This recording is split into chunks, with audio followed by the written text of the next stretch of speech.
I am in Uptown, which is a club here in downtown Yerevan with Vigen Galstyan.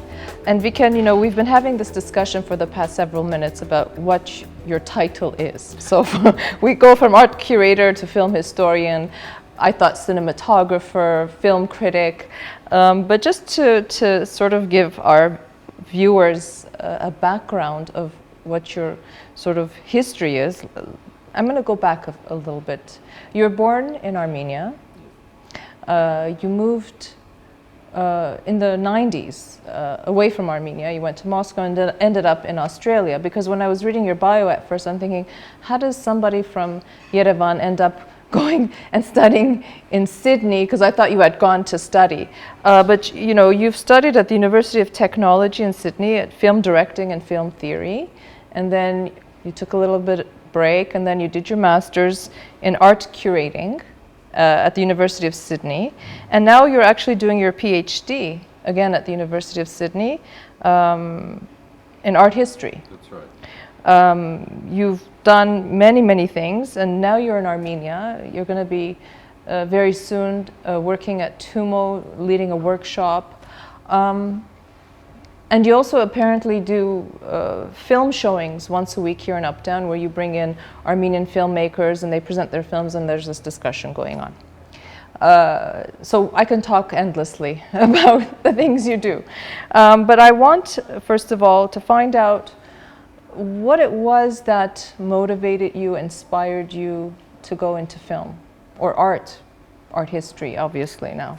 Oh, that's a very long story. I mean, I was kind of enamored of the arts from very early on. I mean, I drew like crazy every day, and I had this dream of becoming a great painter. And I don't know why or how, because no one in my family is involved in the arts. Nobody? Well, my mother is a singer and a musician, but that's a little bit different to wanting to become a painter and growing up in a provincial small Armenian town. Which was? Artashat. Artashat, okay.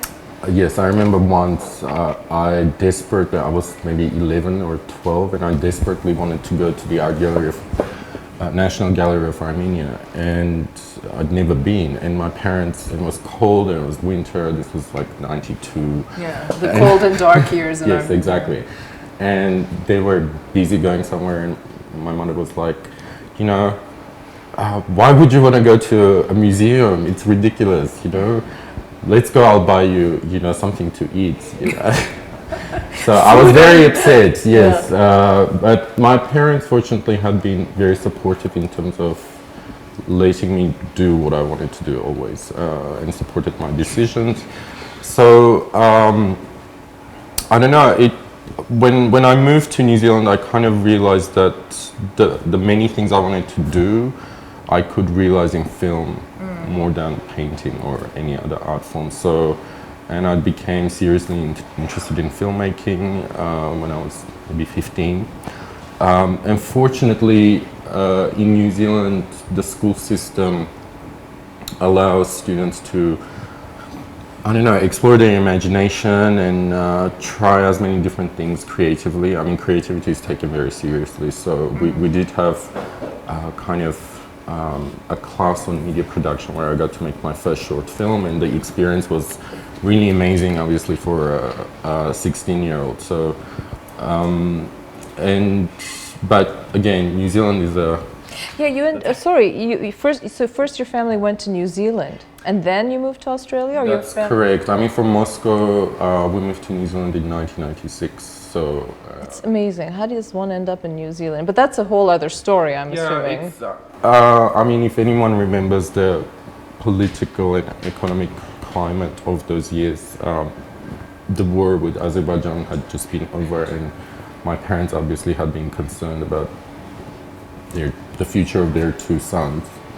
And they kind of wanted to move us away from as far away that region as possible. So in New Zealand, there was an opportunity at the time to immigrate to New Zealand. So We did, but it's such a completely different Culture shock, I'm culture sure. and place.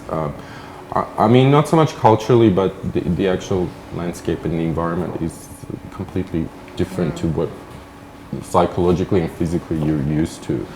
And obviously, once I finished high school there, I couldn't wait to get out. It's a wonderful country, wonderful people, but extremely isolated. So I took the first opportunity to move to Sydney, which is a very cosmopolitan, very vibrant city, where there are more opportunities to explore oneself, within the arts. So yeah, studying film there was fantastic, and it's a very multifaceted education. I mean, my undergraduate degree was in film and media production, so I got to make films, write lots of bad film reviews, and yes, explore the different sides of filmmaking, which normally I think, for example, the Armenian education system here, film degrees don't allow you to do. I mean, you're very specialized in your profession. I think the problem overall with the Armenian education system, I mean, is the fact that it's based so much on memorization and rote learning. There's no room for children here to think creatively, critically outside the box. So which is why, in a way, I mean, I'm jumping forward here, but I wanted to do this workshop at Tumo. Yeah, I was going to jump with you actually and say, now we're fast forward and now you're at Tumo, which is a fantastic sort of oasis of creativity, marrying technology with education and film and arts and all of that. I'm assuming you've already gone and met with the kids, the students, or you kind of sort of know what you're going to be doing. What do you hope to impart or to give to those students?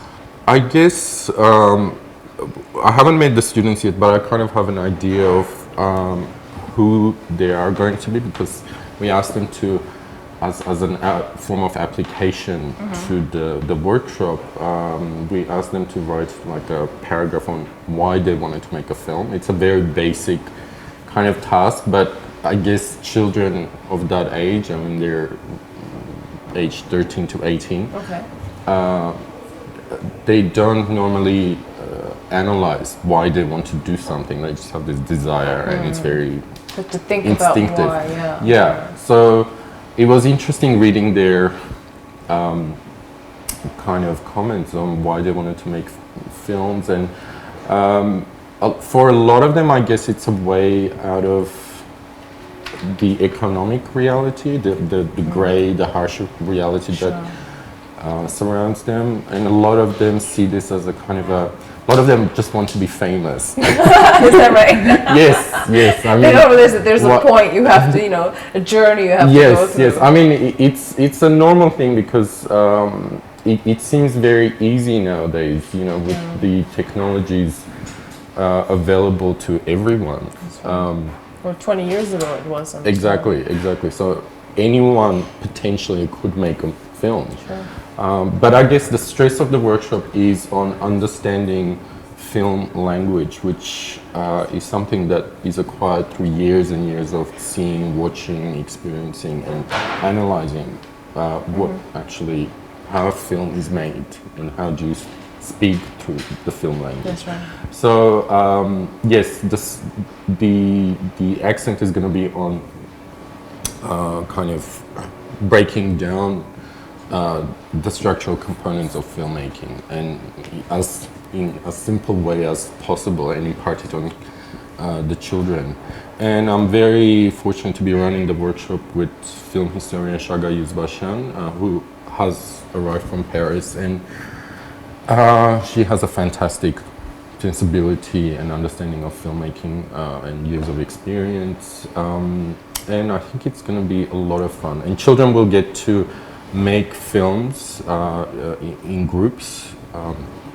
It's going to be very intense, so hopefully they'll learn how to work as a group, as a team, and think on their feet. And be really free. I mean, freedom is something that I think is missing in general in thinking, not just in children, but I everywhere. think the core meaning, essence of freedom, we've sort of lost that. We don't understand sometimes what it could really mean. Yes, there's a lot of self-censorship. I mean, and I have gone and spoken to some children at Tumo who have done some filmmaking workshops there, and I mean, it struck me their intelligence is incredible. Isn't it? It's amazing.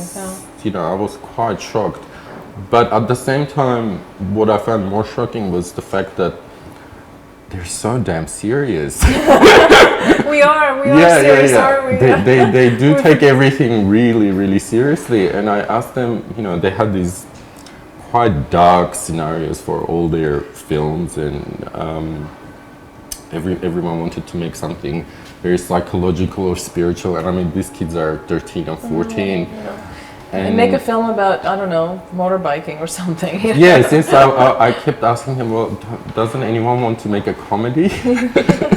So there's this kind of sense that, I mean, it's normal. I mean, they react to their environment more instinctively than conceptually. But I'm hoping to make them learn how to have fun with the medium and really enjoy the process. Because if they don't enjoy the process, yes, I mean, then they will never be successful at it. No, I mean, you have to love it and enjoy it, and it has to make you feel good too at the end of the day. Absolutely. I want to ask you about filmmaking in general in Armenia. You know, with the Golden Apricot Film Festival, I think it has brought a new platform to showcase Armenian filmmakers, and perhaps Armenian filmmakers will now have better connections, better resources. I'm hoping. I mean, I don't know.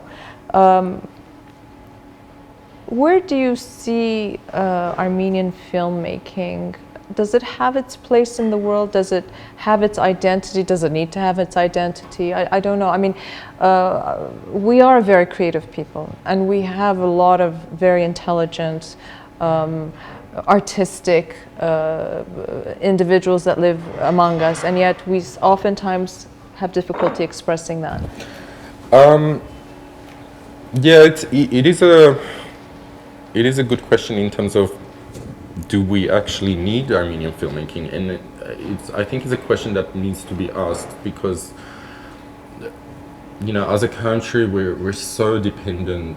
We're like kind of this plaything between these superpowers. Yet, I think culturally, there's always been this tendency that as Armenians we have a lot to give to the world, and I mean, as people, I don't know. To me, we've been acting as catalysts between different cultures throughout centuries, and I don't think that role necessarily has changed today in a way, but it's become much less prominent. So I think with the medium of film, we have the ideal medium in many ways. It is, I don't want to say it's a universal medium, but it has the potential to be understood universally. And the fact that we are not, unfortunately, at this stage, we're not utilizing it to really tell the stories that could, in many ways, bridge. Which are universal stories. I mean, every story has its universal appeal. Absolutely, and we really have to understand the potential of filmmaking to bridge people, and also relate our own stories to other people, because it's always a question, like on the political arena, how do we make ourselves understood? And unfortunately, most of the time we're not. We're doing the opposite. We're making ourselves misunderstood. So I think film has a huge role to play in our culture, and I think it should be state sponsored and state supported. It should be part of the nationwide, statewide cultural program. It is an extremely important aspect of cultural politics today, that, you know, which can play such a huge role, can't it? I mean, it can. I mean, promotion of national identity and sovereignty is in a way played out on the cultural arena these days. You know, and a good case in point is Australia, which is a sovereign country, but it's been culturally dominated by, of course, Britain and now US, and of course now there's this Asian influence. So it's constantly struggling to ascertain its culture, and in many ways it does it through filmmaking. Australian films are watched and seen worldwide. That's right. Yeah. Well, I mean, you look at Bollywood and Hollywood, and you look at, I mean, the Iranian film industry and the Italian film industry, and they all have their own sort of... I mean, the interesting thing is we can't really say that Armenia has a film industry as such, but I don't see it necessarily... I try to see the positive side to even the worst case scenario, and in a way not having a film industry means that you're not bracketed by certain kind of rules. You have a clean plate from which you can build up. Absolutely. Filmmakers in many ways are quite independent. There's more in a way self-censorship than there is actual censorship. When I talk to filmmakers, I'm like, why not push the envelope a little bit too far? I mean, we're so far back in terms of what film making and film viewing and film aesthetics allow today. Filmmakers complete freedom in terms of how far you could go, and then you watch films by young Armenian filmmakers and you're like, I mean, I think we've left the 1950s long time ago, come on guys. Just be brave. And fortunately I have seen examples by very, very young filmmakers, not successful examples. I mean, I want to make a particular mention of someone like Lilith Movsisyan, a very young filmmaker who has been very active on the scene. She's already made her second feature. And it's great to see her tackling themes about Armenian youth, sexuality. Things that are quite taboo in our society still. Absolutely. It's quite brave, and I really want to commend her for taking. But again, you're watching the film and you understand that the filmmaker doesn't actually have the skills to bring this story in the way that a bigger audience could relate to her stories. And I think that that's kind of the point where desire and initiative kind of fail, because unfortunately we just yes, we're trying to get it right. Yes. Just as a final question to you, I mean, when I look at your extensive sort of background, film directing, curating, art history, are you going to be making films? Are you going to continue to be making films? Yes, I mean, a few years back, basically in 2009, I decided that after quite a few attempts at making films, that I really wasn't interested in commercial filmmaking per se, and I needed the time away from film in order to really think about what I needed to say in film or through film. So I decided to switch kind of professional careers, and I'm basically working as an art curator now, and obviously doing my PhD, which is taking most of my time. Yeah, usually does. Yes, so between these things, there's been a very long break since I've picked up the camera, but I came back this year, and during the Golden Apricot, I had a really bad reaction to the Golden Apricot, and not to the festival per se, but to the kind of films that were chosen. I mean, this kind of darkness and sense of pessimism and desperation and hopelessness and it's really futility. A reflection of what's going on, I'm afraid, isn't it? Possibly, but I also see a lot of, I mean, in those times of conflict, there's also a lot of very positive, energetic and exciting things happening, and there are filmmakers who are exploring that. So I wanted to kind of, what I regretted most is losing that sense of beauty that cinema can impart, and as a kind of a reaction to that, we made a short film which is dedicated to Federico Fellini. and it was kind of, it was a lot of fun. I've forgotten how much fun it was to just go out and make a film on the fly with a group of people who are completely dedicated and willing to work with you. And yeah, so slowly I'm making my way back to filmmaking, and I'm working on a feature script based on Vahan Ishkanyan's short story called The Pocket Knife. And but yes, we want to push quite a few envelopes with that particular film, so it's going to be a very long process. Well, Vigen Can, I really hope that you do continue picking up the camera, because I sense that there's a lot of energy and passion and beauty that you want to give to your audiences. And I look forward to, you know, finding out how the workshop concludes once you're done with it. And thanks.